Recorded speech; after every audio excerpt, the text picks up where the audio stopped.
पंढरपूर येथे देवदर्शनासाठी निघालेल्या भाविकांच्या कारचा सांगोला तालुक्यातील जुनोनी येथे भीषण अपघात झाला।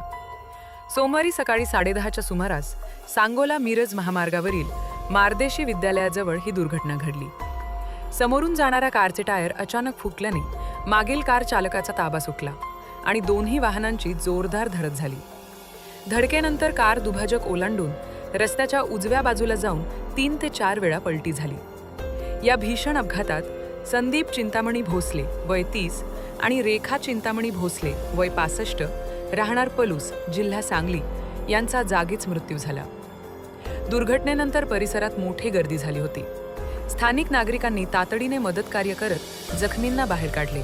अपघातात ज्योती संदीप भोसले वय 25, विद्या अनिल भोसले वय 42, अनिल चिंतामणी भोसले, वेदांत भोसले, दुर्वा भोसले आणि वैभव भोसले हे जखमी झाले आहेत। जखमींपैकी एका महिलेवर सांगलीतील खासगी रुग्णालयात उपचार सुरू असून इतरांवर सांगोला येथे उपचार सुरू आहेत। भोसले कुटुंबीय पंढरपूरला विठ्ठल दर्शनासाठी निघाले होते।